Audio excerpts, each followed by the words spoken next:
Le président sud-africain Cyril Ramaphosa a récemment exprimé sa gratitude envers le soutien des États-Unis pour la création de 2 sièges permanents réservés aux pays africains au sein du Conseil de sécurité des Nations Unies.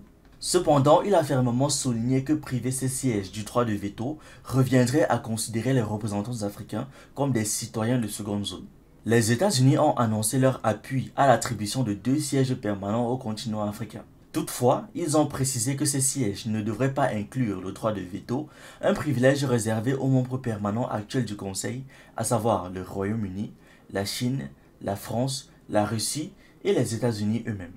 Le droit de veto est un élément central de la structure du Conseil de sécurité, permettant à ces 5 membres de bloquer toute résolution qui ne leur convient pas, un pouvoir dont seraient privés les nouveaux membres permanents africains.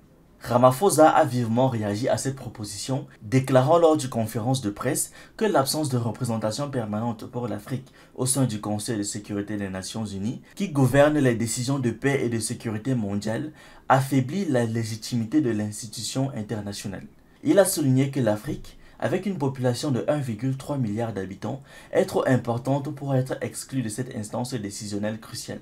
Selon lui, l'exclusion de l'Afrique des processus décisionnels au plus haut niveau diminue la portée et l'efficacité de l'ONU dans son rôle global.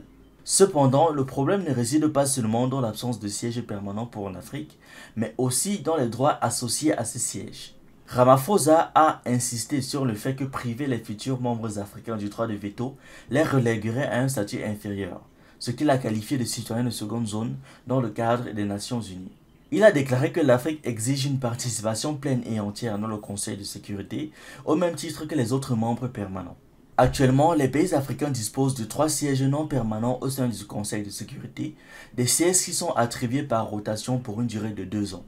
Cependant, ces sièges non permanents ne confèrent pas les mêmes privilèges et responsabilités que ceux des membres permanents, notamment l'absence du droit de veto, ce qui limite leur pouvoir d'influence sur les décisions critiques. La réforme du Conseil de sécurité est une question qui fait débat depuis de nombreuses années, mais elle est souvent bloquée en raison des divergences profondes entre les membres permanents et d'autres acteurs influents de la scène internationale. Le soutien des États-Unis à une représentation africaine permanente pourrait marquer un tournant, mais l'absence du droit de veto pour ce nouveau membre risque de limiter la portée de cette réforme et de continuer à poser des questions sur l'égalité des membres au sein de l'ONU. Merci d'avoir regardé cette vidéo, n'oubliez pas de liker, de partager et de donner votre avis en commentaire. Vous pouvez aussi nous suivre sur nos différentes plateformes Facebook, YouTube, TikTok et surtout sur le réseau social africain Diba World, disponible sur Android et iOS. Pour ceux qui le souhaitent, vous pouvez aussi rejoindre notre communauté WhatsApp. Tous les liens utiles sont dans la description.